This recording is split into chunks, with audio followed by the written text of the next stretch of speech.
ඊතා අතීතයේදී මහේශාක්‍ය සීගිරි පර්වතයේ මුදුනේ රහස් උයනක් වූ බව කියවේ.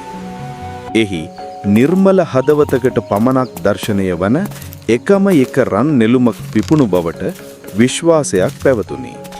ඒ පූජනීය රන් නෙළුම තවදුරටත් නොපිපීම ගැන කනස්සල්ලටපත් රජතුමා ඊට හේතුව සොයා යාම සඳහා තම පුත්‍රයාව ගමනක් පිටත් කර හැරියේය. අනුර කුමරු සුළඟේ රහස් හඬට සහ වන දෙවිවරුන්ගේ ගීතවලට සවන් දෙමින් ඝන වනාන්තරයේ හදවතටම ගමන් කළේය. පූජනීය ගංගාවක් අසබඩදී කුමරු ජලයේ දිදුලන තම පිළිබිඹුව දෙස බැලීය.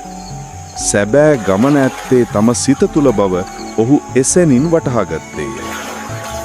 එවිට ජලයෙන් මෘදු ආලෝකයක් නැගී ආවේය.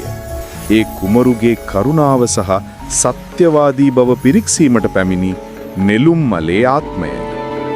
කුමරු තම හදවතේ අවංක බව පූජා කළ කල්හි රන් නෙළුම නැවත වරක් පුබුදුනි.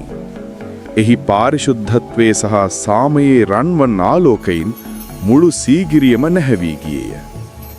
එදා පටන් සීගිරියේ පාරිශුද්ධත්වයේ පුදබිමක් බවට පත්විය.